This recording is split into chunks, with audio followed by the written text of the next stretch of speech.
बिस्मिल्लाहिर्रहमानिर्रहीम। अजीज तलबा, welcome to the class of 8626 teacher education in Pakistan, जिसमें आज हमारा 7th सेशन है और 7th सेशन के हवाले से आज हम 7th यूनिट को ही देखेंगे और उसके अंदर मौजूद कॉन्सेप्ट्स को देखेंगे। इस 7वें यूनिट के अंदर बहुत ज़्यादा ऐसे टॉपिक हैं, ऐसा कंटेंट है कि जो हम पिछले यूनिट्स के अंदर, पिछले लेक्चर्स के अंदर डिस्कस कर चुके हैं। सो कहीं ये पिछले लेक्चर्स की एक तरह से रिवीजन की सूरत में ही होगा। जब हम आगे देखेंगे तो इसमें कम्पिटेंसीज के हवाले से और टीचर कम्पिटेंसीज के हवाले से जिन जिन चीज़ों को हम देखते हैं या जिन करेक्टरिस्टिक्स को देखते हैं जो किसी भी एक अच्छे फेवर टीचर के अंदर या एक एक्सीलेंट सुपीरियर टीचर के अंदर होनी चाहिए, तो वो कम्पिटेंसीज कहीं हम पहले डिस्कस कर चुके। तो आज एक तरह से उनकी रिवीजन भी होगी विद अनदर कॉन्सेप्ट, वो भी आपने कहीं पहले पढ़ा होगा, लेकिन आज हम उसको नए अंदाज में देखेंगे। तो आज का हमारा जो टॉपिक है that is teacher competencies and role of educational technology. Teacher competency क्या है, रोल ऑफ एजुकेशनल टेक्नोलॉजी क्या है। तो इसमें ज्यादातर जो हमारा फोकस होगा वो टीचर कम्पिटेंसीज के ऊपर होगा और बाद में हम देखेंगे कि हम इस टीचर कम्पिटेंसी को किस तरह से इम्प्रूव कर सकते हैं, बेहतर कर सकते हैं। सो कम्पिटेंसी, पहले तो हमें ये देखना है कि कम्पिटेंसी क्या है और फिर हम उस कम्पिटेंसी को टीचर कम्पिटेंसी के साथ अटैच करेंगे, देखेंगे कि वो कम्पिटेंसी टीचर के लिए कितनी अहम है। तो पहले भी मैंने एक दफा वैसे आपसे जिक्र किया था कि किसी भी फर्द को कामयाब होने के लिए, जिंदगी में कामयाबी के लिए उसके पास 3 चीजों का होना बहुत जरूरी है: कॉम्पिटेंसी, कॉन्फिडेंस एंड करैक्टर। कामयाबी का दारोमदार आजकल के दौर में। और फिर जब हम कॉम्पिटेंसी कहते हैं तो फिर कॉम्पिटेंसी के अंदर कौन कौन सी चीजें आ जाएंगी। कॉन्फिडेंस अपनी जगह पे है, करैक्टर जिसको हम डिस्पोजिशंस की सूरत में भी इस लेक्चर के अंदर देखेंगे, जो एक फर्द के अंदर होने चाहिए या होते हैं। सो करैक्टर डिस्पोजिशंस की सूरत में है। फिर आपके पास जो तीसरा कॉन्फिडेंस है। जब दोनों चीजें आपके पास, कॉम्पिटेंस और करैक्टर आएगा तो कॉन्फिडेंस भी आ जाएगा। बट कॉम्पिटेंस जो है ये सिर्फ एक ही चीज का नाम नहीं है, जैसे डिस्पोजिशंस की मैंने बात की। कॉम्पिटेंस क्या होगी इसके ऊपर फिर हम फोकस करेंगे और उस कॉम्पिटेंस को हम टीचर्स की साथ देखेंगे कि टीचर्स के अंदर कॉम्पिटेंस जो है वो हमें किस हवाले से चाहिए और किस तरह की कॉम्पिटेंस चाहिए। तो जब हम इल्म के बारे में देखते हैं, इल्म के मकासद को देखते हैं, तो इल्म का बुनियादी मकसद जो है वो तालिब इल्म को जो है स्किल्स सिखाना है, महारतें सिखाना है, तालिब इल्म के रवैया जात में बेहतरी लेकर आना है ताकि वो बेहतर तौर पर सोसाइटी का मुफीद शहरी के तौर पर अपने फरीज़े सर अंजाम दे सके। और फिर इसको इस काबिल भी करना है कि वो नए आइडियाज को जनरेट भी कर सके। सो तालीम का बुनियादी मकसद जो है वो तालिब इल्म को इल्म, महारतें और एटीट्यूड जो है ये उसको इस तरह से देना है जो जो उसकी अफेक्टिव डोमेन के हवाले से है कि वो आइंदा आने वाली जिंदगी में बेहतर तौर पर काम कर सके और नए आइडियाज जनरेट भी कर सके। You can say that aims of education is to teach students to obtain knowledge, skills and attitude and to work in ways that enable them to come up with new ideas। इसी वजह से हम तालीम का जब मकसद देखते हैं तो तालीम के मकसद में हमें कॉग्निटिव भी नजर आता है, हमें इफेक्टिव भी नजर आता है, हमें साइकोमोटर भी नजर आता है। तो यहाँ तालीम के अंदर आपको वो तीनों नजर आते हैं। That is one, knowledge is the cognitive, skill is the psychomotor and attitude is the effective. तो तालीम कॉग्निटिव, इफेक्टिव और साइकोमोटर तीनों डोमेन के जरिए से किसी भी तालिब इल्म की तरबियत करती है, तामीर करती है ताकि वो बेहतर आइडियाज के साथ आ सके। तो जब हम फिर ये आइडियाज के ऊपर क्यों बात करते हैं, क्योंकि यही नए नए आइडियाज किसी भी तरक्की याफ्ता मुआशरे के लिए एक प्रिंसिपल की हैसियत रखते हैं, एक आला दर्जे का मकाम रखते हैं। जहाँ पर नए आइडियाज जनरेट नहीं होंगे वो सोसाइटी स्टैटिक हो जाएगी, वो सोसाइटी रुक जाएगी, उसके अंदर हमें तब्दीली नजर नहीं आ रही होगी। सो आइडियाज ही आपको नए हालात, नए मौके के लिए तैयार करेंगे और फिर आप अपनी सोसाइटी को नई राहों पर गामजन करने के काबिल भी होंगे। अब नई आइडियाज कैसे हम बच्चों के अंदर पैदा कर सकते हैं, या बच्चों को किस तरह से इस काबिल कर सकते हैं कि वो नए आइडियाज जो हैं, नए तस्वुरात और ख्यालात के बारे में सोच सकें, उनको पैदा करें। तो उसके लिए हमें प्रोफेशनल चाहिए। प्रोफेशनल, अब प्रोफेशनल कौन से होते हैं? So professional who are culturally competent, talented, innovative and creative problem solvers, skilled and critical thinkers। Professional ऐसे होंगे कि जिनके अंदर क्रिटिकल थिंकिंग वाली एक एबिलिटी होगी। Those who are critical thinkers, those who are skilled, those who are creative problem solvers, those who are innovative, those who are talented and those who are competent. तो ये तमाम लोग जो हैं, competent, talented, innovative, creative problem solver, skills और critical thinker जो हैं, these are the professionals. और यही प्रोफेशनल जो हैं वो किसी भी सोसाइटी के अंदर जो है न्यू आइडियाज जनरेट करने के हवाले से अपना रोल अदा करेंगे। और न्यू आइडियाज जब जनरेट होंगे तो फिर सोसाइटी जो है वो कहीं ना कहीं बेहतरी की तरफ जाएगी और तालीम का मकसद भी पूरा हो पाएगा। सो कॉम्पिटेंसीज आर, जब यही हम देखते हैं तो फिर क्या है प्रोफेशनल्स के हवाले से जब देखते हैं। So professional who are culturally competent, तो फिर कॉम्पिटेंसीज क्या हैं? So competencies are the requirement of a competency based teacher education. Competency कैसे आएगी? उसके लिए फिर हमें एक competency based teacher education program चाहिए होगा। उस टीचर एजुकेशन प्रोग्राम के जरिए से हम टीचर्स के अंदर कॉम्पिटेंसी पैदा कर सकेंगे। तो फिर टीचर एजुकेशन का वो कॉम्पिटेंसी बेस्ड प्रोग्राम कैसा होगा? That includes knowledge, skill and values a teacher trainee must demonstrate for successful completion of a teacher education program। So gain knowledge, skill and value, तीनों का तलक फिर से देखेंगे तो वो कॉग्निटिव डोमेन, अफेक्टिव डोमेन और साइकोमोटर डोमेन से ही ज्यादा मिलेगा। नॉलेज कॉग्निटिव डोमेन से है, वैल्यू जो है वो अफेक्टिव डोमेन से है, स्किल जो है वो साइकोमोटर डोमेन से है। जब टीचर्स को टीचर्स ट्रेनिंग प्रोग्राम के अंदर अब टीचर्स को इस तरह से तैयार करो कि जिसमें उनके नॉलेज को बेहतर किया जा सके, जिसमें उनकी स्किल को, महारतों को बेहतर किया जा सके, जिसमें उनको वैल्यू बेस्ड टीचर ट्रेनिंग दी जा सके। तो ये नॉलेज, स्किल और वैल्यू बेस्ड टीचर्स ट्रेनिंग और ऐसी टीचर्स ट्रेनिंग कि जिसको वो टीचर एजुकेशन प्रोग्राम की कंप्लीशन के बाद डिमॉन्स्ट्रेट भी कर सके। हम यहाँ टीचर एजुकेशन को दे तो रहे होते हैं, टीचर एजुकेशन भी हो रही होती है, पीपल टीचर्स और प्रोस्पेक्टिव टीचर्स जो हैं वो पढ़ भी रहे होते हैं, वो बीएड कर भी जाएंगे, लेकिन बीएड करने के बाद उनके अंदर वो जो कॉम्पिटेंसी वाला एक लेवल है, जो नॉलेज, स्किल और वैल्यूज वाला है, मे बी नॉलेज उनके अंदर आ जाए, मे बी कहीं तौर पर स्किल आ जाए, बट वैल्यूज के हवाले से हम अक्सर जो है वो कमी रख जाते हैं। हमारे अंदर जो है वो वैल्यूज वाली चीज पैदा नहीं होती। ये इसकी बड़ी वजह जो है वो डिस्पोजिशंस की वजह से है कि वैल्यूज ऐसी होती हैं कि जो पहले से किसी भी फर्द के अंदर तैयार हो जाती हैं। Those are somewhat like natural, जो फितरी और नेचुरली किसी भी इंसान के अंदर होती हैं। जब हम डिस्पोजिशंस की बात करेंगे तो उसमें हम देखेंगे, और उनको कहीं हम बेहतर तो कर सकते हैं, हम रिफाइन तो कर सकते हैं, बट नए सिरे से लाना मुश्किल हो जाता है। हमारे नज़दीक वैल्यूज़ जो हैं वो स्टैटिक हैं, वो इटरनल हैं, वो कांस्टेंट हैं, जो अल्लाह की तरफ से दी गई हैं हम लोगों को, लेकिन हमें उन पर अमल करना भी तो है। वो सिर्फ वैल्यूज़ जो है वो डॉक्यूमेंट की सूरत में या पढ़ने की सूरत में नहीं है, बल्कि अमल करने की भी सूरत में। So competencies are the requirement of a competency-based teacher education and includes the knowledge, skill, values a teacher trainee must demonstrate for successful completion of a teacher education program.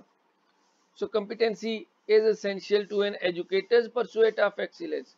जब हम ये चीज देखेंगे तो इसका मतलब है कि फिर टीचर एजुकेशन के लिए या कंपिटेंसी जो है वो टीचर एजुकेटर्स के लिए या एक एजुकेटर के लिए फिर वो बहुत अहम बन जाती है कि जब वो एक्सीलेंस के मुकाम तक पहुंचना चाहता है।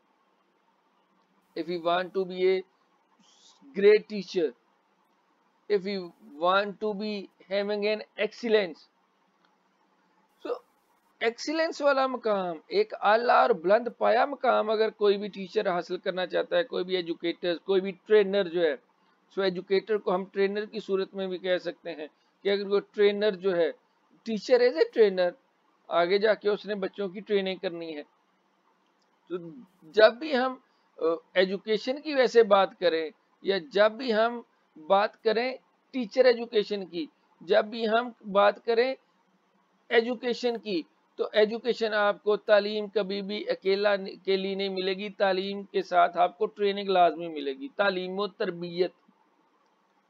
सो तालीम और तरबियत का जब भी आएगा तो एजुकेटर जो होगा वो तरबियत करने वाला, वो ट्रेनर भी होगा। सो competency is essential to an educator's pursuit of excellence। अगर आप बुलंद मकाम पर, आला मकाम पर जाना चाहते हैं, अगर एजुकेटर्स जो है वो इस दौड़ में है, इस कोशिश में है कि वो आला और बुलंद मकाम मर्तबा हासिल कर ले, तो उसके लिए फिर कम्पिटेंसी हासिल करना बहुत ज़रूरी है। So competency is more than just knowledge and skill. Competency का तल्लुक सिर्फ नॉलेज और स्किल के साथ नहीं है, बल्कि it involves ability to meet complex demands by drawing on and mobilizing psychosocial sources that including skills and attitude in a particular context। Competency, और फिर हम देखेंगे आगे कि कम्पिटेंसी को अलग से भी कि कम्पिटेंसी के कौन कौन से एलिमेंट्स हैं जो होंगे तो हम उसको कम्पिटेंट समझेंगे या कम्पिटेंट में शुमार करेंगे। Competency is more than a knowledge and skill. सिर्फ इल्म, महारत, even I say that competency is more than a knowledge, skill and attitude. It is more than these three, क्योंकि कम्पिटेंस का हम दायरा महदूद नहीं कर सकते। तो teacher need a wide range of competencies in order to face complex challenges of today's world. आजकल की दुनिया में जिस तरह से तरक्की याफ्ता ममालिक की बजाय अब तरक्की पजीर ममालिक के अंदर भी तालीम के हवाले से, सोसाइटीज़ में तब्दीलियों के हवाले से बहुत रैपिडली चेंजेस आ रहे हैं। तो उस जब ये तब्दीलियां इतनी तेज़ी से रूनमा हो रही हैं तो फिर कम्पिटेंसीज भी उसी तरह से डेवलप होने की ज़रूरत है। कम्पिटेंसीज जो है वो भी बड़ी फिर कम्प्लेक्स किस्म के चैलेंजेस का, बड़े पेचीदा किस्म के जो चैलेंजेस है उनका सामना उसको करना पड़ रहा है। क्योंकि अगर कोई बंदा कहता है जी आई एम हाईली कम्पिटेंट, सो आज तो वो कम्पिटेंसी होगी उसके अंदर, हम उसको कम्पिटेंट या उसको हम माहिर समझेंगे, लेकिन चंद दिनों के बाद या एक साल के बाद उसकी वो कम्पिटेंसी जो है वो आउटडेटेड हो जाएगी, नया नॉलेज आ जाएगा। सो इल्म जो है वो इतनी तेजी से, क्योंकि one of the part of competency is knowledge. जब आप आउटडेटेड हो गए तो आपकी कम्पिटेंसी नहीं रही। सो इल्म जिस तेजी के साथ इजाफा चेंज हो रहा है उस हवाले से आपको अपडेटेड भी होना है। टेक्नोलॉजी जिस तरह से चेंज हो रही है आपको न्यू टेक्नोलॉजी के साथ जो है वो हम आहंग भी होना है। जिस तरह से स्किल्स चेंज हो रही हैं, पढ़ाने के तरीके बदल गए। आजकल अगर टीचर जो है, पुराने वाले टीचर आके देखें जी टीचिंग कैसे हो रही है, स्टूडेंट अपने घरों में बैठे हुए हैं, टीचर अपने घरों में बैठे हुए हैं और टीचिंग हो रही है।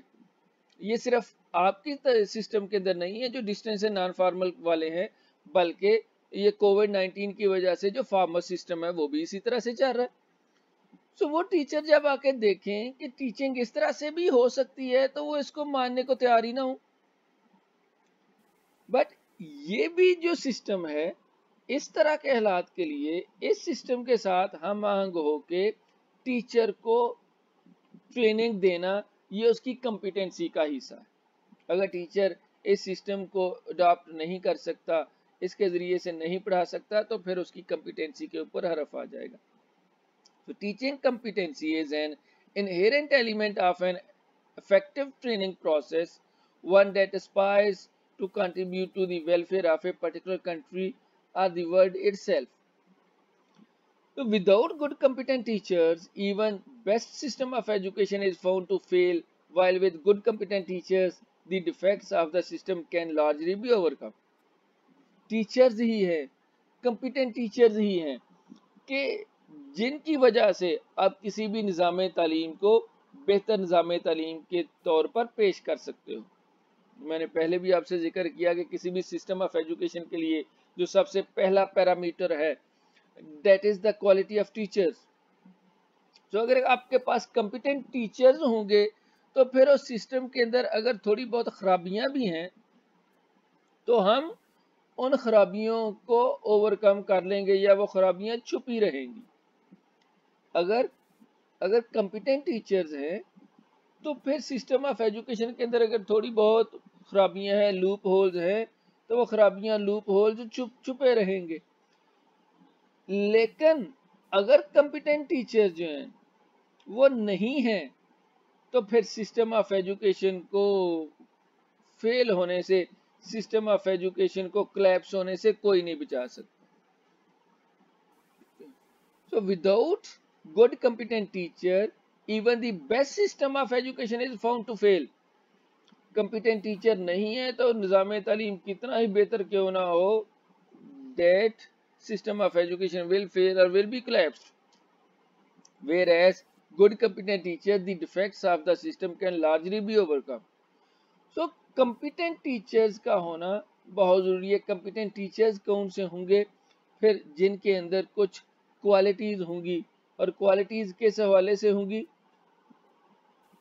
तो वो नॉलेज के हवाले से होंगी, वो एटीट्यूड के हवाले से होंगी, वो स्किल्स के हवाले से होंगी, और हम आगे इसको दोबारा से देखेंगे भी। सो कैरेक्टरिस्टिक्स ऑफ कॉम्पिटेंसी क्या है? एक कॉम्पिटेंसी कंसिस्ट्स ऑफ वन और मोर स्किल्स। एक कॉम्पिटेंसी कंसिस्ट्स ऑफ वन और मोर skills whose mastery would enable the attainment of the competency. So competency consists of one or more skills whose mastery would enable the attainment of the competency. So competency किसी भी फर्द के अंदर, किसी भी इंसान, individual के अंदर, या किसी भी टीचर के अंदर जो है वो एक या एक से ज्यादा स्किल्स, महारतों की सूरत में होगी, और ये महारतें जितनी भी लेवल ऑफ मास्टरी तक पहुंची हुई होंगी, जितनी भी वेल डिफाइंड होंगी, जितनी भी वेल प्रिपेयर्ड होंगी, उतना ही उसका जो कॉम्पिटेंसी का लेवल होगा। So competency is linked to all three of the domains under which performance can be assessed: knowledge, skill and attitude. ये मैंने पहले भी जिक्र किया कि कॉम्पिटेंसी का तल्लुक तीनों डोमेन्स के साथ है। नॉलेज डोमेन के साथ, जो जिसका तल्लुक कॉग्निटिव है या कॉग्निटिव डोमेन के साथ, दूसरा जो है वो साइकोमोटर डोमेन के साथ, तीसरा अफेक्टिव। लेकिन अगर हम इसको एक प्रॉपर हायरार्की की सूरत में बयान करें तो पहले कॉग्निटिव डोमेन आता है जिसका तल्लुक नॉलेज के साथ है, फिर अफेक्टिव डोमेन आता है जिसका तल्लुक फीलिंग्स और एटीट्यूड के साथ है, और फिर साइकोमोटर डोमेन आता है जिसका तल्लुक स्किल्स के साथ है, जिसको हम आस्क की सूरत में भी कहते हैं। Ask, attitude, skill, knowledge. तो ये कॉम्पिटेंसी जब भी आप देखोगे तो कॉम्पिटेंसी जो है that can be assessed through all these three domains, जिसके अंदर जो है वो किसी भी इंडिविजुअल की, किसी भी ट्रेनर की, किसी भी टीचर एजुकेटर की हम जो परफॉर्मेंस है उसको असेस कर सकते हैं। तो processing a performance dimensions, competencies are observed and demonstrable. तो कॉम्पिटेंसीज कौन सी होंगी? जो ऑब्जर्व भी की जा सकें और जो डेमोंस्ट्रेबल भी हों। जिन कॉम्पिटेंसीज को आप ना ऑब्जर्व कर सकें, ना डेमोंस्ट्रेट कर सकें, तो फिर वो कॉम्पिटेंसी कहलाएंगी भी नहीं। So since competencies are observable, they are also measurable. Competencies का ऑब्जर्वेबल होना, कॉम्पिटेंसीज का मेजरेबल होना, it is possible to assess a competency from a teacher's performance. Competency का जो ऑब्जर्वेबल होना, कंपिटेंसी का मेजरेबल होना, कंपिटेंसी का डिमॉन्स्ट्रेबल होना, ये बहुत ज़रूरी है। जब तक ये तीनों डायमेंशन जो हैं, परफॉर्मेंस डायमेंशन जो हैं, ये हमें नज़र नहीं आएंगी तो हम कंपिटेंट उस बंदे को नहीं कह सकते, या हम नहीं कह सकते कि उसके अंदर कंपिटेंसी आ गई, उसके अंदर वो सलाहियत जो है वो डेवलप हो गई। सो कंपिटेंसी जो है टीचर्स के हवाले से जब हम देखते हैं तो कंपिटेंसीज का होना बहुत जरूरी, और वो कंपिटेंसीज किस हवाले से होंगी, हुए सेड टू बी कंपिटेंस, तो वहां पर स्किल्स हैं। हम किसी को भी जब कहेंगे कि he is competent enough because he has skills, उसके पास महारत भी होगी, उसके पास नॉलेज भी होगा, उसके पास एटीट्यूड भी होगा, उसके पास एक्सपीरियंस भी होगा, उसके पास कुछ गोल्स भी होंगे, उसके पास कुछ एथिकल वैल्यूज भी होंगी जिनको वो फॉलो कर रहा होगा, उसके अंदर एबिलिटीज भी होंगी, वो उसके अंदर ग्रोथ भी होगी। तो ये growth, ability, ethics, goals, experience, attitude, knowledge, skills, ये तमाम मिलके किसी भी फर्द को कंपिटेंट बनाते हैं। किसी भी फर्द के अंदर कंपिटेंसी वाली जो एक करेक्टरिस्टिक है, कंपिटेंसी वाली जो उसकी स्किल है, उसको बेहतर कर। तो कंपिटेंसी का होना या कंपिटेंट का होना, एक वर्ड जो है वो सिर्फ एक वर्ड नहीं है, बल्कि it include skills, knowledge, attitude, experience, goals, ethics, abilities, growth and lot more. जब मैं कहता हूं कि एक टीचर जो है, teacher has to be competent, teacher has to have a good confidence, teacher has to have good character, तो ये कैरेक्टर और कॉन्फिडेंस से हटके ये कैसे दोनों चीजें हो जाएंगी, जब वो कंपिटेंट होगा। और कंपिटेंसी में मैं आपके सामने ये सारी उसकी कंपिटेंसी के जो एलिमेंट्स हैं कि कौन से एलिमेंट्स उस चीज को कंपिटेंट बेस बनाएंगे, knowledge, skill, attitude, experience, goals, ethics, abilities, growth, इन तमाम चीजों के बारे में उसके पास इल्म होना सिर्फ नहीं है, बल्कि उनको डिमॉन्स्ट्रेट करना भी उसको आता हो। स्किल्स हैं तो डिमॉन्स्ट्रेट करना आता हो, नॉलेज है डिमॉन्स्ट्रेट करना आता हो, एटीट्यूड है डिमॉन्स्ट्रेट करना आता हो, एक्सपीरियंस है तो एक्सपीरियंस आपको डिमॉन्स्ट्रेट होता हुआ नजर आएगा। आप देखते ही बंदे को कह दोगे कि ये बंदा जो है ये एक्सपीरियंस्ड है, ये इनएक्सपीरियंस्ड है, तो वो एक्सपीरियंस आपको डिमॉन्स्ट्रेट होता हुआ नजर आता है। गोल्स हैं तो आपको पता चल रहा होता है कि ये actually working towards the achievement of goals. Ethics हैं तो वैल्यूज हैं, वैल्यूज में उसके जो कम्युनिकेशन आ जाएगी, इंटरपर्सनल और इंट्रापर्सनल कम्युनिकेशन उसकी आ जाएगी।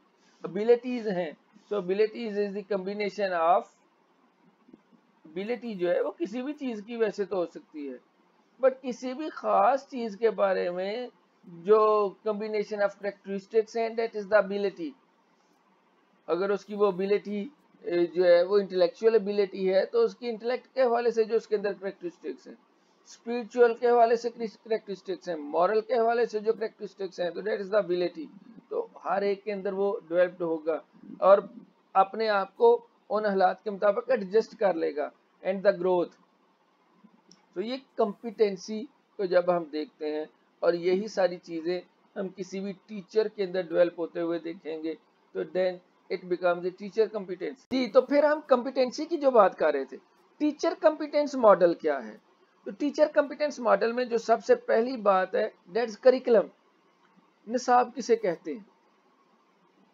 सो करिकुलम, और करिकुलम का तल्लुक जो है वो नॉलेज के साथ है, इफेक्टिव प्लानिंग है, क्लासरूम मैनेजमेंट है, इफेक्टिव इंस्ट्रक्शन है, स्टूडेंट अचीवमेंट है, इक्विटी एंड डाइवर्सिटी है, प्रोफेशनलिज्म है एंड स्टूडेंट आउटकम्स हैं। तो जब हम टीचर कंपिटेंसी मॉडल को देखते हैं तो टीचर कंपिटेंस मॉडल में करिकुलम के ऊपर जिसका तल्लुक नॉलेज के साथ है उसके साथ है, इफेक्टिव प्लानिंग के साथ है, टीचर जो है जो कंपिटेंट होगा वो बेहतर और इफेक्टिव प्लानिंग कर सकेगा, क्लासरूम मैनेजमेंट के साथ है, मैनेजिंग ए क्लासरूम, ये बहुत अहम होता है। और इसमें जितना बेहतर तौर पर क्लासरूम को मैनेज कर पाओगे या मैनेज करोगे, उतनी ही आपकी क्लासरूम के अंदर टीचिंग इफेक्टिव हो जाएगी। इफेक्टिव इंस्ट्रक्शन है तो करिकुलम भी है, आपके पास इफेक्टिव प्लानिंग भी है, मैनेजमेंट भी है, लेकिन जब तक आपकी इफेक्टिव इंस्ट्रक्शन नहीं है तो फिर उस वक्त तक आप अपने मकसद को हासिल नहीं कर पाओगे। स्टूडेंट अचीवमेंट जो है ये टीचर कंपिटेंसी के अंदर है। कंपिटेंट टीचर जो है वो स्टूडेंट्स की अचीवमेंट को बेहतर तौर पर हासिल कर पाएगा। इक्विटी और डाइवर्सिटी है। Professionalism, having a strong body of knowledge, and strong body of knowledge का रखना ही जरूरी नहीं है, बल्कि स्ट्रांग बॉडी ऑफ नॉलेज का सोसाइटी की बेहतरी के लिए, सोसाइटी के अंदर अपने जो सोशल जो रोल्स हैं उनको परफॉर्म करना, that is professionalism. So as a professional, when you are going to perform your social roles in society also with your strong body of knowledge, then it is called as professionalism. So professionalism भी teacher competency के अंदर है, student outcome।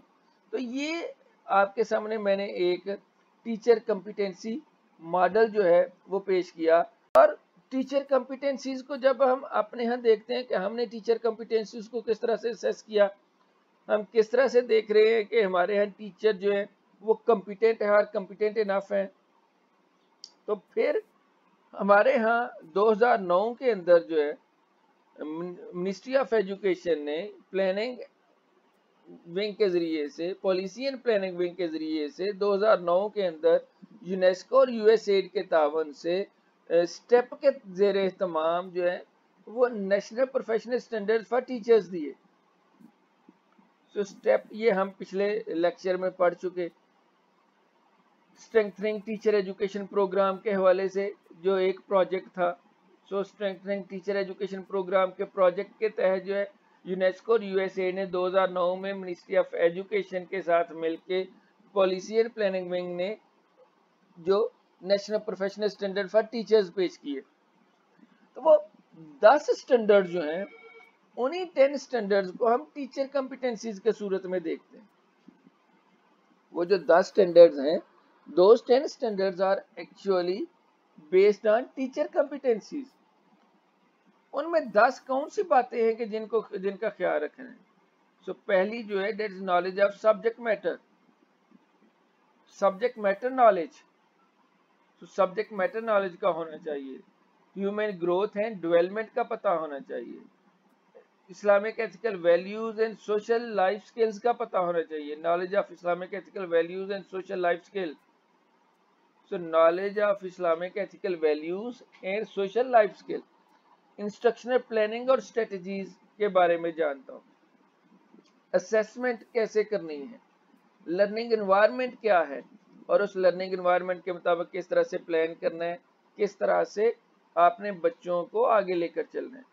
फिर knowledge of information communication या effective use of information communication technology and efficient use of information communication technology. Effective communication and efficient use of information communication technology.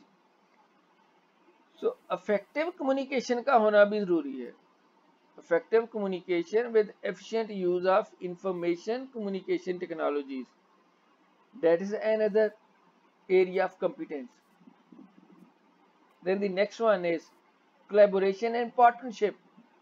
Teachers की competency के अंदर है कि वो जानता हो कि पेरेंट्स के साथ किस तरह से मिलना है, कोलीग्स के साथ किस तरह से मिलना है, एडमिनिस्ट्रेटर्स के साथ किस तरह से मिलना है। सो एडमिनिस्ट्रेटर्स, पेरेंट्स, कोलीग्स, स्टूडेंट्स, इनके साथ किस तरह से बेहतर कोलैबोरेशन और पार्टनरशिप करनी है ताकि अपने मकसद को हासिल किया जा सके। प्रोफेशनल कोड ऑफ कंडक्ट है। सो professional code of conduct, continuous professional development and code of conduct. So CPD है, continuous professional development and code of conduct. And the last one is that's having a good knowledge of second or foreign language। so knowledge about foreign language, English जो है, intellectual status of English जो है उसके बारे में भी जानता हो और उसको समझता हो। तो जब हम पाकिस्तान के अंदर देखते हैं कि हमारे यहाँ टीचर कॉम्पिटेंस को हम किस तरह से देख रहे हैं, या हम टीचर कॉम्पिटेंस को किस तरह से अपने सिस्टम ऑफ एजुकेशन के अंदर मेजर कर रहे हैं, हम किस तरह से टीचर कॉम्पिटेंस को ऑब्जर्व कर रहे हैं, ऐसा ऑब्जर्व के ऐसा टीचर कॉम्पिटेंसी कि जिसको ऑब्जर्व भी किया जा सके, जिसको डेमोन्स्ट्रेट भी किया जा सके और जिसको मेजर भी किया जा सके। तो 2009 में ये एनपीएसटीज के जरिए से जो 10 स्टैंडर्ड्स बनाए गए, उन स्टैंडर्ड्स के जरिए से हम टीचर के अंदर कॉम्पिटेंसी को डेवलप करने की कोशिश करते हैं और फिर इन्हीं कॉम्पिटेंसीज को टीचर्स को डेमोन्स्ट्रेट करने के काबिल भी बनाते हैं। ये नॉलेज ऑफ सब्जेक्ट मैटर है, ये सब्जेक्ट मैटर नॉलेज है, ह्यूमन ग्रोथ एंड डेवलपमेंट है, knowledge of Islamic ethical values and social life skill है, instruction of planning and strategies है, देन असेसमेंट है, लर्निंग एनवायरनमेंट है, इंफॉर्मेशन कम्युनिकेशन टेक्नोलॉजीज है, effective use of information communication technology, efficient use of information communication technology, then collaboration and partnership है, then continuous professional development and code of conduct है, और last one is teaching of English as a foreign language. So teaching of English as a foreign language और intellectual status of English जो है इसके बारे में जानता हूँ। ये competencies जो हैं ये हमने 2009 में अपने टीचर्स के लिए बयान की, मुकर्रर की, और ये स्टैंडर्ड जो है वो नेशनल प्रोफेशनल स्टैंडर्ड्स की सूरत में हमारे सिस्टम ऑफ एजुकेशन के अंदर ये बयान है, और इन्हीं के मुताबिक टीचर्स को ऑब्जर्व किया जाता है और उनकी टीचिंग को जो वो डेमोन्स्ट्रेट कर रहे होते हैं उनको असेस किया जाता है। और फिर जहाँ टीचर कॉम्पिटेंसीज की बात हुई, टीचर्स की कॉम्पिटेंसी में या टीचर्स की क्वालिटी के अंदर एक दूसरी चीज जो है that is the dispositions. So competency को देखा, then on to dispositions. Dispositions क्या होती हैं? Dispositions are the attitude, perception और beliefs that form the basis of behaviour. जब हम अपन इंसानों के अंदर या टीचर्स के अंदर देखते हैं डिस्पोजिशंस के हवाले से, सो डिस्पोजिशंस are the attitudes, perceptions, beliefs that form the basis of behavior. So that is what the dispositions are. And dispositions का ताल्लुक जो होगा, जब हम रिसर्च को देखते हैं और रिसर्च के अंदर देखते हैं कि क्या रिसर्चेज हुई dispositions के हवाले से, तो dispositions are the expressions of belief in action. Dispositions are the expressions of belief in action. So, इसी तरह से चंद और भी बातें हुई। किसी ने कहा, कुछ जो डिस्कशंस हुई उनमें कहा गया कि dispositions are the expression of belief in action. कुछ डिस्कशंस में बात हुई कि dispositions are the habits of mind. Dispositions are the habits of mind. Some others define dispositions as the values, commitments or ethics, whereas the others say that dispositions develop out of one's worldview. So dispositions की जब हम बात करते हैं तो dispositions में expression of belief in action भी है, habits of mind भी है, values, commitment और ethics भी है, develop out of one's worldview. These all are called to be dispositions. और फिर डिस्पोजिशंस का तल्लक क्या है एजुकेशन के साथ, डिस्पोजिशन का तल्लक क्या है ट्रेनिंग के साथ। So this seems to be agreement that dispositions are actions that are frequent, intentional and not coerced. So dispositions ऐसे एक्शंस हैं जो फ्रीक्वेंटली होते हैं, इंटेंशनली होते हैं, बट मजबूरी के तहत नहीं कि करवाए जा सकते। सो डिस्पोजिशंस जो हैं, हम जब टीचर्स के अंदर भी बात करते हैं तो डिस्पोजिशंस ऐसे एक्शंस हैं जो टीचर्स के अंदर होते हैं, वो फ्रीक्वेंटली डिमॉन्स्ट्रेट कर रहे होते हैं, इंटेंशनल डिमॉन्स्ट्रेट कर रहे होते हैं, लेकिन वो जबरदस्ती उनसे करवाए जाए ऐसा मुमकिन नहीं है। और जब आपने देखा ये dispositions are the expression of belief and action होते हैं, dispositions are the habits of mind होते हैं, dispositions are the values, commitment और एथिक्स होते हैं, तो फिर इन डिस्पोजिशंस का टीचिंग के साथ क्या ताल्लुक है? टीचर के साथ इसका क्या ताल्लुक है। तो ये तमाम जो एटीट्यूड, बिलीव्स, बिहेवियर्स, ये तमाम चीज़ें जब इनके बारे में देखा जाता है तो research, significant research find that teachers' attitude, perception and beliefs about their students and themselves affect students' learning. डिस्पोजिशंस जिस तरह से होगी, उन डिस्पोजिशंस को सामने रखते हुए या डिस्पोजिशंस में टीचर का जो एटीट्यूड है, टीचर का जो परसेप्शन है, टीचर का जो बिलीफ है, टीचर्स के जो उन परसेप्शन, बिलीफ्स और एटीट्यूड के ऊपर उसका जो बिहेवियर एक बना हुआ है, उसका जो किरदार है, वो किरदार कहीं ना कहीं तालिब इल्म की लर्निंग को अफेक्ट कर रहा होगा। तो डिस्पोजिशंस में affect the learning of the students. जिस तरह का टीचर होगा, टीचर के का बिहेवियर होगा, टीचर का परसेप्शन और एटीट्यूड डेवलप होगा, उसी तरह से ही बच्चे की भी लर्निंग हो पाएगी। तो किसी भी फेवर टीचर के लिए, किसी भी इफेक्टिव टीचर के लिए, किसी भी सुपीरियर और ग्रेट टीचर के लिए फिर डिस्पोजिशंस कौन सी हैं कि जिनका तल्लक जो है वो किरदार के आला नमूनों के साथ हो। वो किरदार के आला नमूने कौन से हो सकते हैं? वो किरदार के आला नमूनों को जब हम बयान करें तो किरदार के आला नमूने जो है वो किसी भी फर्द के करैक्टर से तल्लक रखने वाले तमाम करैक्टरिस्टिक्स हैं। उसको फेयर होना चाहिए, उसको रेगुलर होना चाहिए, उसको पंक्चुअल होना चाहिए, उसको अपडेटेड होना चाहिए, उसको नॉलेज एक्सपर्ट होना चाहिए, उसको रोल मॉडल होना चाहिए। तो ये रोल मॉडल, उसको गार्डनर होना चाहिए, उसको मेंटोर होना चाहिए, उसको अच्छी एडवाइस देने वाला होना चाहिए। ये जितने भी ये दीज ऑल आर द डिस्पोजिशंस, और ये जिसके अंदर जिस तरह के होंगे उसी तरह से वो आगे जो तालिब इल्म है उनकी भी तामीर व तश्कील कर सकेगा, उनको भी ट्रेनिंग बेहतर तौर पर दे सकेगा और उनके अंदर बेहतर तब्दीली ला सकेगा। तो पहले हमने देखा कंपिटेंस को, फिर हमने देखा टीचर की कंपिटेंस को। टीचर की कंपिटेंस के बाद हमने कंपिटेंस के हवाले से कुछ एरियाज देखे कि कौन कौन से एरियाज हैं जो कंपिटेंस के हवाले से हो सकते हैं, जिसमें हमने नॉलेज, स्किल और एटीट्यूड के अलावा हमने वैल्यूज़ को देखा, हमने जो गोल्स को देखा, हमने ग्रोथ को देखा। वो तमाम जो है वो कंपिटेंस के हवाले से थे। और फिर हमने कंपिटेंस के 10 लेवल देखे कि पाकिस्तान के अंदर कंपिटेंस के 10 लेवल जो हैं वो बयान है, जो सब्जेक्ट मैटर एक्सपर्ट से या सब्जेक्ट मैटर नॉलेज से स्टार्ट होके teaching of English as a foreign language या स्टेटस ऑफ इंग्लिश जो है उसके ऊपर पहुंचते हैं। ये 10 स्टैंडर्ड जो हैं, those 10 standards are said to be the measures for competence। और फिर डिस्पोजिशंस क्या होती हैं, और हम टीचर्स के अंदर डिस्पोजिशंस के हवाले से देख सकते हैं। सो डिस्पोजिशंस में से ही एक्चुअली स्टैंडर्ड्स भी निकाले गए। सो बुनियादी तौर पर डिस्पोजिशंस ही हैं।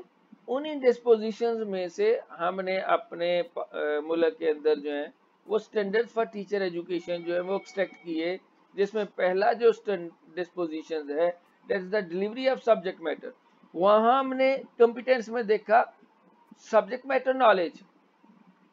सो teacher should have a subject matter knowledge, in depth knowledge, in depth knowledge about subject matter. उसको नई नई टेक्नोलॉजीज का, नए नए अलूम का उसको पता हो, दैट इज द कंपिटेंस।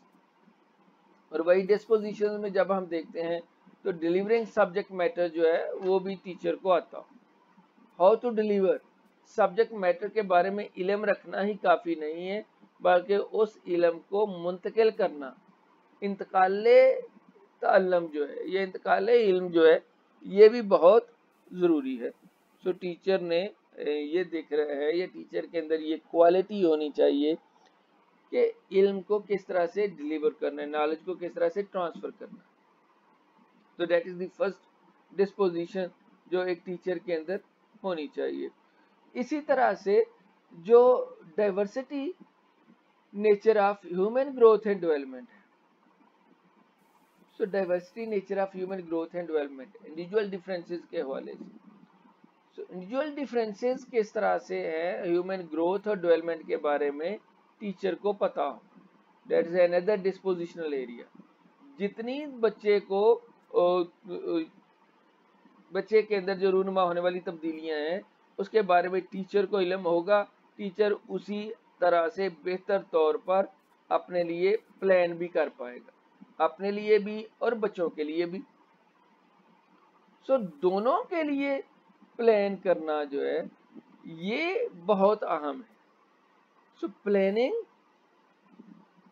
जो एक डिस्पोजिशनल एरिया है, अगेन प्लानिंग भी, क्योंकि बेहतर तौर पर वो असेसमेंट नहीं कर पाएगा जब तक कि उसको प्लानिंग ना उसने की हुई हो।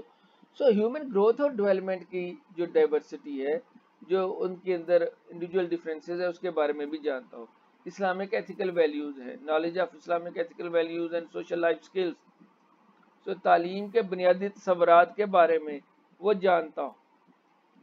रिलीजियस हो, सो रिलीजियस होना भी टीचर की डिस्पोजिशंस के अंदर है। इंस्ट्रक्शनल प्लानिंग और स्ट्रेटजीज, इंस्ट्रक्शनल प्लानिंग और स्ट्रेटजीज, हाउ टू प्लान, उसको पता हो कि प्री इंस्ट्रक्शनल स्ट्रेटजीज कौन सी हैं या प्री प्लानिंग स्ट्रेटजीज कौन सी हैं, प्लानिंग वाली कौन सी हैं, पोस्ट प्लानिंग कौन सी हैं। स्ट्रेटजीज, ये हमने कल पढ़ा था, ये स्ट्रेटजीज क्या होती हैं। Strategies those are the long term plan of actions, those are desired to achieve your predetermined objectives। so आपकी long term plan of actions होते हैं और जिनका बुनियादी मकसद जो है वो मकासद का असूल है। Applying all type of assessment, assessment के तमाम तरीकों का, फॉर्मेटिव कौन सी होती है, समेटिव कौन सी होती है, क्राइटेरियन कौन सी होती है, नाम रेफरेंस कौन सी होती है, इन तमाम टाइप्स ऑफ असेसमेंट का पता हो। इंडक्टिव लर्निंग एनवायरनमेंट, सो इंडक्टिव लर्निंग एनवायरनमेंट जो है, इंडक्टिव और डिडक्टिव दो तरह से लर्निंग एनवायरनमेंट होता है। सो मिसालों के जरिए से, एग्जाम्पलिफिकेशंस के जरिए से पढ़ाना जानता हो। सो एग्जाम्पलिफिकेशंस के जरिए से पढ़ाना जो है, that's inductive learning environment. Using the information communication technologies, तो वहाँ पे हमने जो नेशनल प्रोफेशनल स्टैंडर्ड्स में ये कॉम्पिटेंसीज के अंदर देखा, वही ऑलमोस्ट चीज़ें इंफॉर्मेशन कम्युनिकेशन टेक्नोलॉजीज है।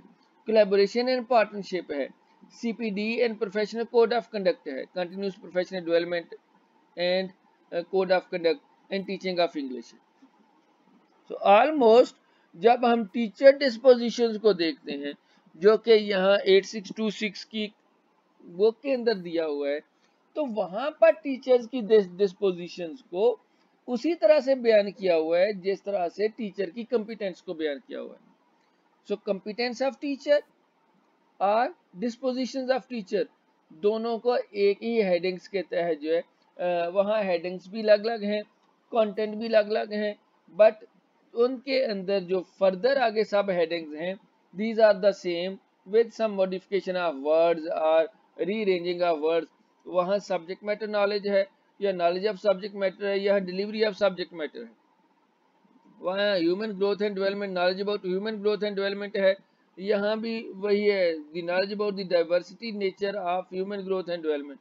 Islamic ethical values and social life skills है, knowledge of Islamic ethical values and social life skills. Instructional planning और स्ट्रेटजीज, असेसमेंट है, यहाँ अप्लाइंग टाइप्स ऑफ असेसमेंट है। लर्निंग एनवायरनमेंट है, तो यहाँ लर्निंग एनवायरनमेंट है। So using information communication technologies, effective use of communication and efficient use of information communication technologies, collaboration and partnership, continuous professional development and code of conduct, और last one teaching of English as a foreign language। so अगर हम teacher डिस्पोजिशंस को देखते हैं और teachers की कंपिटेंसीज को देखते हैं तो ये दोनों एक ही तरह के बयान किए हुए हैं, बट टीचर डिस्पोजिशंस को हम और किस तरह से देख सकते हैं कि टीचर डिस्पोजिशंस में कौन कौन सी चीजें शामिल हैं। So you can make a list of the dispositional areas of your teacher. हम इसकी एक एक्टिविटी भी कर लेते होते हैं। So think about your favourite teacher, think about your favourite teacher and make a list of his dispositions are the characteristics that he or she has। so think about your favorite teacher or think about your teacher के जिसको आप still अभी याद करते हो, या think about your best friend, जो भी आपका सबसे बेहतरीन दोस्त है, and right at least 5 characteristics. किसी भी अपने बेहतरीन बहुत करीबी दोस्त के बारे में सोचो या अपने फेवरेट टीचर के बारे में सोचो, और उस दोस्त और फेवरेट टीचर के बारे में उसकी 5 खूबियों की एक लिस्ट बनाओ। और जब आप ये लिस्ट बनाओगे तो आपके पास दैट इज इंडिविजुअल एक्टिविटी, और इंडिविजुअल एक्टिविटी को जब आप ग्रुप वर्क की सूरत में देखोगे तो आपके पास मोर देन 60 डिस्पोजिशनल एरियाज आ जाएंगे। तकरीबन 50-60 के करीब वो कैरेक्टरिस्टिक्स आ जाएंगी जो किसी भी टीचर के अंदर होनी चाहिए। और वो जो कैरेक्टरिस्टिक्स हैं, those characteristics are actually teachers डिस्पोजिशंस।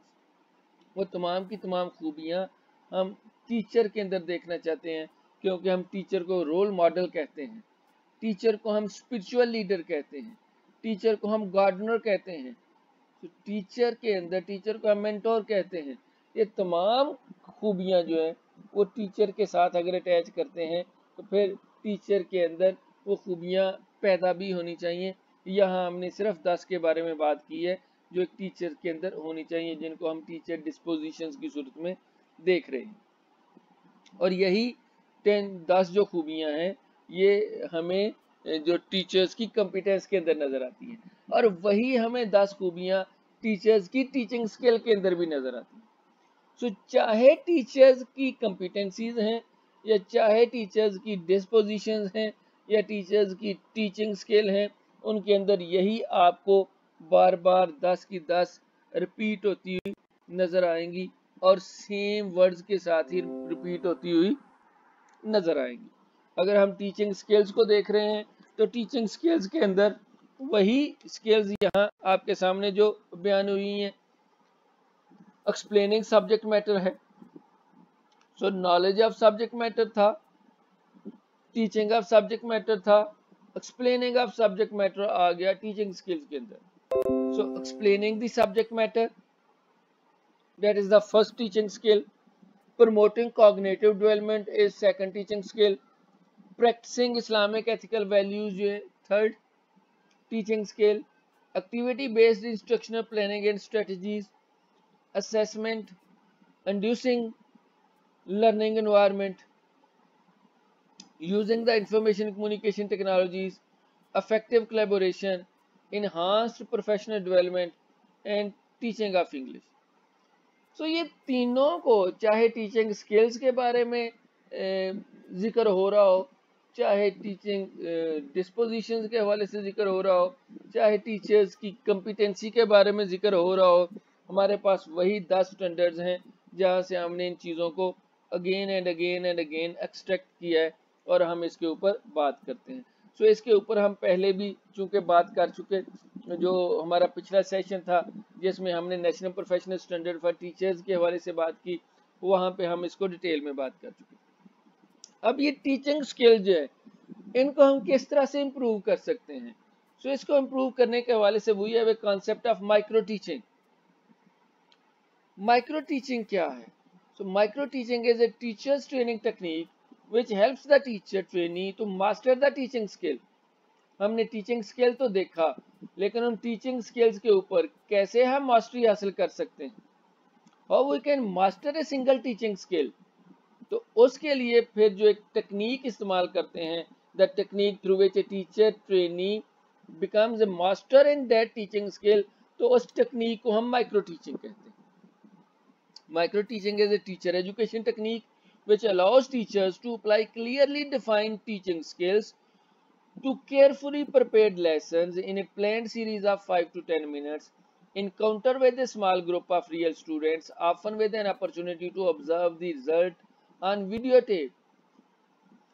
So, micro teaching होगी कैसे? That's a teacher education technique which allows teachers to apply clearly defined teaching skills। पहली बात इसमें clearly defined teaching skills हैं। Clearly defined teaching skills to clearly prepared lessons in a planned series of 5 to 10 minutes, encounter with a small group of real students, often with an opportunity to observe the results on videotape। और हम इसको आगे further भी देखेंगे तो हमारा और ज्यादा कॉन्सेप्ट क्लियर हो जाएगा। So it implies real teaching situation for developing skills and helps to get deeper knowledge regarding the art of teaching। जो सबसे बड़ा इसका काम है माइक्रो टीचिंग का, कि इसके अंदर प्रोस्पेक्टिव टीचर्स को या ऐसे टीचर को, those who want to improve their teaching skills, तो उनको रियल क्लासरूम सिचुएशन जो है उसका सामना करना पड़ता है। It employs real teaching situation. So real classroom situations के अंदर जाके आप अपनी टीचिंग स्किल्स को डेवलप कर सकते हो, और इस तरह से टीचर अपनी आर्ट ऑफ टीचिंग के हवाले से जो उसके पास इल्म है उसका ज्यादा गहराई से मुशाहदा और मुतालिया कर सकते हैं कि how much my knowledge is effective, how much my skills are, teaching skills are developed and effective. So micro teaching is defined as a system of controlled practice that makes it possible to concentrate on specified teaching behavior and to practice teaching under controlled conditions। ये ऊपर वाली दोनों तीनों बातों को अगर हम इकट्ठा करें तो micro teaching is defined as a system of controlled practice that makes it possible to concentrate on specific teaching behavior and to practice teaching under controlled condition। So controlled condition कैसे हैं? That is 5 to 10 minutes encounter है, और फिर 5 to 10 students ही हैं। So 5 से 10 even कहा जाता है कि 5 से 7 मिनट के लिए 5 से 7 स्टूडेंट्स को, और सिंगल कॉन्सेप्ट को लेके सिंगल टीचिंग स्किल्स को देखा जाता है। सो सिंगल टीचिंग स्किल है, उसके अंदर सिंगल कॉन्सेप्ट है, 5 से 7 स्टूडेंट हैं, 5 से 7 मिनट के लिए जब रियल टीचिंग सिचुएशंस को सामने रखते हुए टीचिंग की जा रही हो तो उसको हम माइक्रो टीचिंग जो है वो कहते हैं। और ये माइक्रो टीचिंग के ऊपर फर्दर हम देखेंगे कि ये माइक्रो टीचिंग है क्या। ये तो हमने उसके एक इंट्रो के तौर पर देखा कि micro teaching is a teaching skill कहाँ से ये स्टार्ट हुई, इसका आइडिया कहाँ से आया। So idea of micro teaching originated first time at Stanford University in USA. तो स्टैनफोर्ड यूनिवर्सिटी यूएसए में 1963 के अंदर माइक्रो टीचिंग का ये जो कॉन्सेप्ट आया। Experimental project on the identification of teaching skills was progress by Bush, Allen and McDonald Acheson. 3 लोग हैं, बुश, एलन, मैकडोनाल्ड एचसन, जो एक्सपेरिमेंटल प्रोजेक्ट कर रहे थे। एक प्रोजेक्ट था उनके पास, और प्रोजेक्ट जो है वो आइडेंटिफिकेशन ऑफ टीचिंग स्किल्स के ऊपर था, और यही आइडेंटिफिकेशन ऑफ टीचिंग स्किल्स के ऊपर इस एक्सपेरिमेंटल प्रोजेक्ट को करते करते उन्होंने माइक्रो टीचिंग का कॉन्सेप्ट दे दिया। So their team of experts was assigned to development of tests and evaluation tools to measure the attainment of teaching skills. Since this technique of teaching training has been widely used in almost all colleges and universities of Europe and Asia, so Pakistan ने भी इसके ऊपर emphasis देना शुरू किया, and in Pakistan it is being used with great emphasis in all teachers training program for developing teaching skills and competencies among teachers trainees। तो teacher trainee जो पाकिस्तान के अंदर भी जो टीचर्स ट्रेनीज हैं, जो प्रोस्पेक्टिव टीचर्स हैं, those who want to be teachers, उनकी ट्रेनिंग के लिए, उनके अंदर प्रॉपर टीचिंग स्किल्स और कॉम्पिटेंसीज को डेवलप करने के लिए फिर पाकिस्तान के अंदर भी ये माइक्रो टीचिंग के जो कॉन्सेप्ट था, इसका टीचर्स ट्रेनिंग प्रोग्राम के अंदर जो है इस पर फोकस किया गया, इस पर एम्फेसाइज किया गया कि अगर हम टीचर्स को ट्रेन करना है तो फिर हमें माइक्रो टीचिंग के कॉन्सेप्ट को लेके जो प्रोस्पेक्टिव टीचर्स हैं उनको ट्रेन करना हो। सो माइक्रो टीचिंग, जैसे हमने टीम टीचिंग का कॉन्सेप्ट देखा, so like team teaching, micro teaching is not a method of teaching. Micro teaching is actually technique. So micro teaching is a technique for improving or improvement of skills, preferably by self practice and self criticism।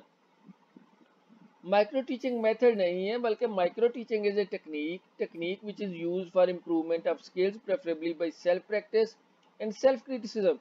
So remember that it is not a teaching method, rather than it is a device for skill practice। So teacher अपनी महारत के अंदर, teacher अपनी teaching skills को बेहतर करने के लिए माइक्रो टीचिंग का इस्तेमाल करता है, and that is the improvement of skills preferably by self practice and self criticism. आप खुद से अपनी जो सेल्फ प्रैक्टिस करते हो और फिर सेल्फ क्रिटिसिज्म भी आप खुद से अपना जायजा और तज्जिया लेते हो, और कैसे वो बाद में हम देखेंगे। तो ये टेक्निक है, ना कि मेथड। ये डिवाइस है, device for skill practice, not a teaching method. और स्टैनफोर्ड में क्या हुआ, देयर आर टोटल 103 टीचिंग स्किल्स identified necessary for an effective teacher, and out of 103 skills, 20 skills have been tested by Stanford University which can be easily mastered through micro teaching. Effective teacher के लिए 103 के करीब necessary teaching skills हैं, लेकिन Stanford university के अंदर ये Bush और एलन ने सिर्फ 20 के करीब टीचिंग स्किल्स को देखा कि जो बेहतर है और जिनको हम माइक्रो टीचिंग के ज़रिए से आसानी से मास्टरी जिसके अंदर कर सकते हैं, जिनके अंदर हम टीचर्स को महारत दे सकते हैं। और उनमें से भी हम यहाँ पे 10 के करीब ही बात करें। और माइक्रो टीचिंग का प्रिंसिपल कौन सा है, इसके जो 10 स्किल्स को देखने से पहले, what are the principles of micro teaching. So principle of one skill at a time, एक वक्त में एक स्किल। Principle of limited content, principle of practice, principle of experimentation, principle of immediate feedback, principle of evaluation, principle of continuity and principle of individualised training. So ये सारे की सारी, जिसकी वजह से हमने कहा कि ये बड़ा एक कंट्रोल्ड और स्ट्रक्चर्ड किस्म की टेक्निक है। One skill at a time है, लिमिटेड कंटेंट है, प्रैक्टिस है, एक्सपेरिमेंटेशन है, इमीडिएट फीडबैक है, वैल्यूएशन है, कंटिन्यूटी है और इंडिविजुअल ट्रेनिंग है। इन्हीं प्रिंसिपल्स के ऊपर चलते हुए हम माइक्रो टीचिंग जो है वो करते हैं। और फिर माइक्रो टीचिंग का जब ये जो पूरा प्रोसेस है कि जिसके तहत हम अपनी स्किल्स को इम्प्रूव करने की कोशिश करते हैं। स्किल्स कौन सी, ऐसी स्किल्स जिनका ताल्लुक टीचिंग के साथ है। तो फिर इस माइक्रो टीचिंग को ही क्यों इस्तेमाल किया जाता है, because it has some characteristics, and the first characteristic is that it is a teacher's training technique and not a method of classroom instruction. ये टीचर्स ट्रेनिंग टेक्निक है माइक्रो टीचिंग जो है। It is micro in the sense that it scales down the complexities of the real teaching. Scale down है, scale down हमने पहले भी देखा, किस हवाले से स्केल डाउन है, आउट ऑफ कंटेंट से single concept is taken at a time. So contents में से सिंगल कॉन्सेप्ट लिया जाता है, only one skill at a time is practised, size of the class is reduced and thus the number of students is just 5 to 7 and duration of each micro lesson is 5 to 7. तो इसके अंदर 4 चीजें बहुत अहम है। एक आपका content जो है, कंटेंट में से सिंगल कॉन्सेप्ट है, फिर सिंगल स्केल सिंगल टाइम है, 5 to 7 स्टूडेंट्स हैं और 5 to 7 मिनट्स के लिए। सो हर चीज को स्केल डाउन करके फिर पढ़ाया जाता है जब माइक्रो टीचिंग का कॉन्सेप्ट जो है उसके बारे में बात की जाती है। इसी तरह से फीडबैक इज प्रोवाइडेड इमीडिएटली है, use of videotape and closed circuit televisions have make the observation very objective. It is highly individualized training device. There is a high degree of control in practicing a skill when this technique is used. Micro teaching is an analytical approach to training. Micro teaching involves actually teaching a real lesson to a real pupil with a none of role playing or earlier modeled teaching situations. So role playing से हट के ये micro teaching जो है ये ऐसी technique है कि जिसके अंदर एक्चुअल टीचिंग और रियल लेसन रियल पीपल्स को दिया जाता है। तो ऐसी सूरत में फिर टीचिंग की जो स्किल्स है उसको ज़्यादा बेहतर तौर पर इम्प्रूव्ड शक्ल में देखा भी जा सकता है और पैदा भी किया जा सकता है। अगर तमाम एक्शन जो हैं वो रियल सिचुएशंस में हो रहे हो तो फिर ज़्यादा बेहतर अंदाज में हो पाएंगे। कौन सी स्किल्स हैं जो माइक्रो टीचिंग के ज़रिए से डेवलप की जा सकती हैं, यहाँ आपके सामने 10 स्किल्स का जिक्र है। पहली स्किल प्लानिंग है, दूसरी स्किल सेट इंडक्शन, तीसरी प्रेजेंटेशन, चौथी क्वेश्चनिंग, पांचवी इनकरेजिंग स्टूडेंट्स टू क्वेश्चन, छठी एग्जाम्प्लिफिकेशन, सातवीं कम्युनिकेशन, आठवीं मेथोडोलॉजी, नवीं teaching the students problem, judging the students problem, and the last one is end or sum up और समिंग अप। सो 10 स्किल्स हैं जो हम स्टूडेंट्स के अंदर डेवलप कर सकते हैं। Planning, set induction, presentation, questioning, encouraging students to question, exemplification, communication, methodology, judging students problem, ending or summing up। ये 10 जो skills हैं, those which can be mastered in pupil teachers or prospective teachers and can be developed through micro teaching। हम इसको देखते हैं कि ये 10 skills किस हवाले से हैं। सो पहली प्लानिंग के हवाले से जो है, सो प्लानिंग क्या है, प्लानिंग ऑफ व्हाट। तो जब तक आपकी प्लानिंग नहीं होगी आप फर्दर आगे नहीं जा सकते, आप अपने मकसद को हासिल नहीं कर सकते।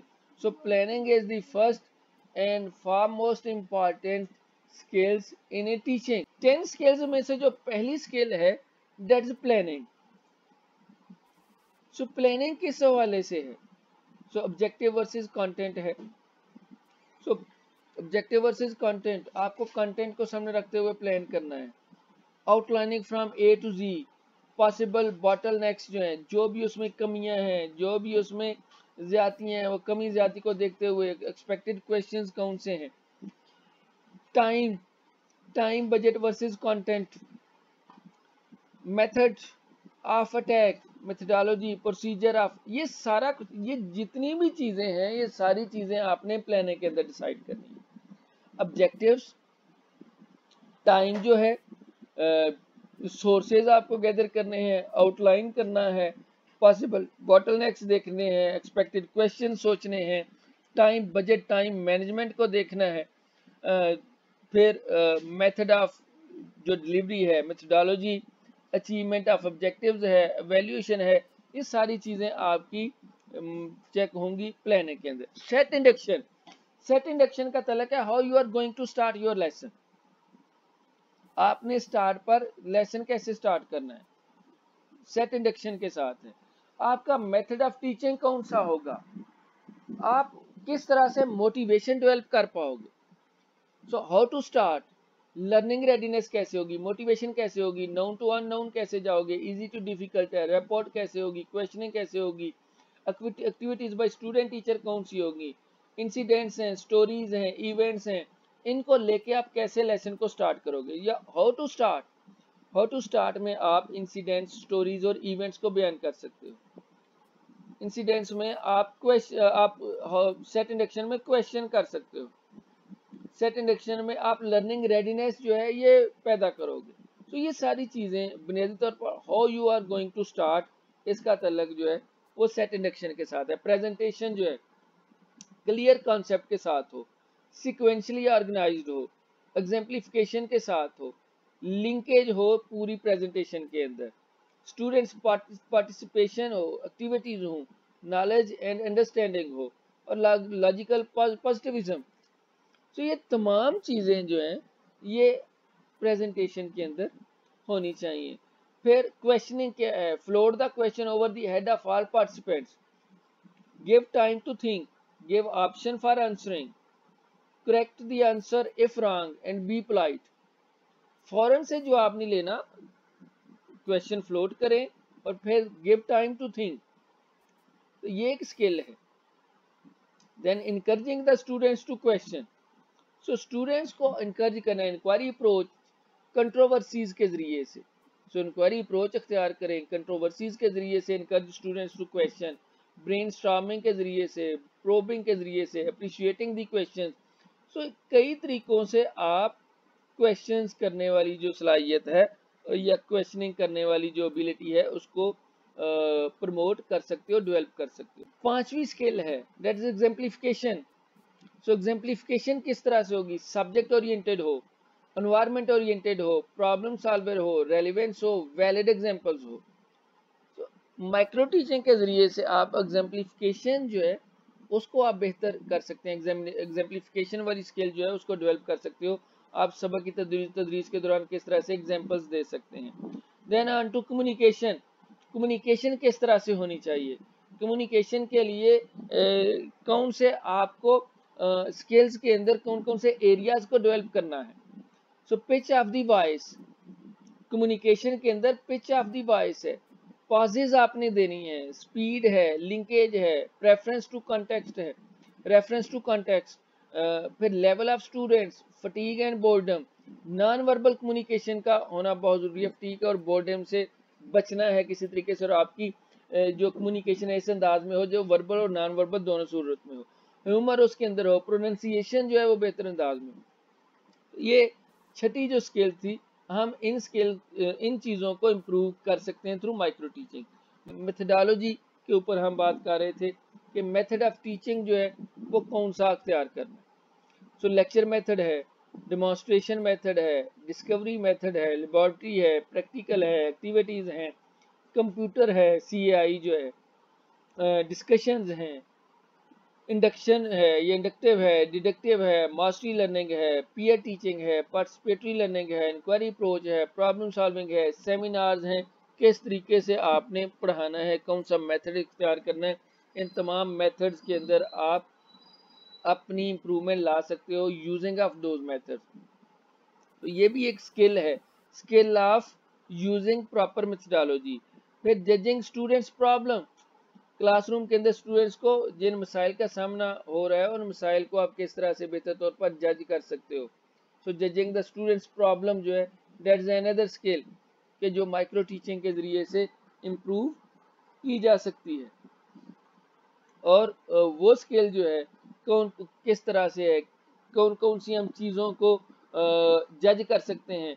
सो लेवल ऑफ स्टूडेंट है, level of student, IQ of students हैं, टैलेंटेड, नॉर्मल, स्लो लर्नर, जो डिस्ट्रीब्यूटेड स्टूडेंट्स हैं, knowing individual differences, difficulties, etc., helping them out, making the difficult concepts understandable for all, and guidance and counseling in problematic situations.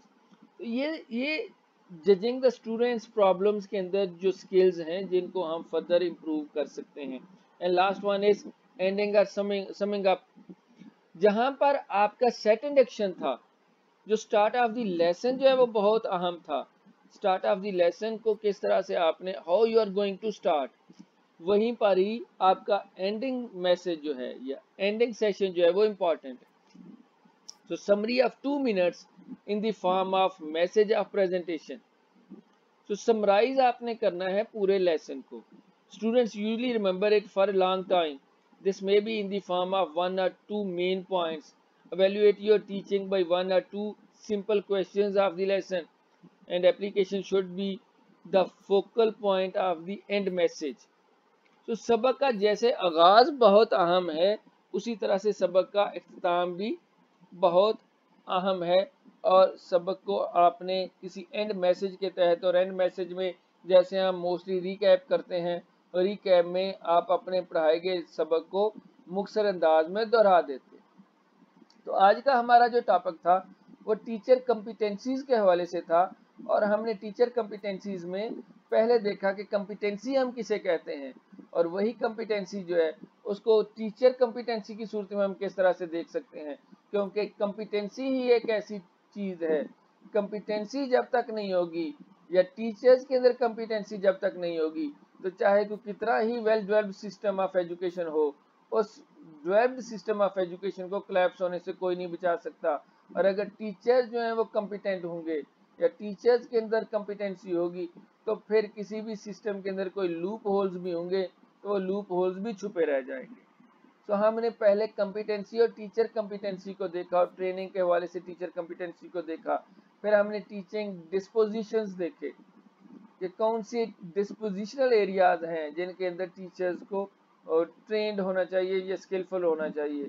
Dispositional area के बाद हमने teaching skills को देखा कि teaching skills कौन कौन सी हैं, और फिर उन्हीं टीचिंग स्किल्स को सामने रखते हुए हमने देखा कि उन स्किल्स को किस तरह से इम्प्रूव किया जा सकता है, और इम्प्रूवमेंट के लिए हमने एक टेक्निक देखी, that technique is micro teaching technique. और माइक्रो टीचिंग टेक्निक के जरिए से हम टीचर्स के अंदर टीचिंग स्किल्स को बेहतर कर सकते हैं, इम्प्रूव कर सकते हैं। और उसमें हमने 10 टेक्निक्स के अंदर 10 एरियाज देखे या 10 स्किल्स देखी माइक्रो टीचिंग के अंदर। उन 10 स्किल्स को हम इम्प्रूव कर सकते हैं। 10 स्किल्स कौन सी थी?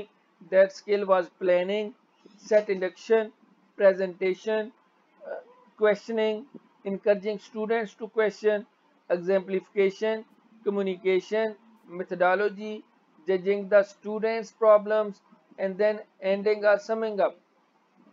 So आज हमने तमाम के अंदर 10-10 ही देखी। अगर हमने पहले टीचर्स कंपिटेंस देखे तो वो 10 थे, उसके बाद हमने टीचर्स डिस्पोजिशंस देखे तो वो हमने 10 देखे, उसके बाद हमने टीचिंग स्किल्स देखी तो वो भी 10 थी, और उसके बाद माइक्रो टीचिंग के अंदर देखी कि कितनी स्किल्स को हम बेहतर कर सकते हैं, तो वो हमने 10 स्किल्स को देखा।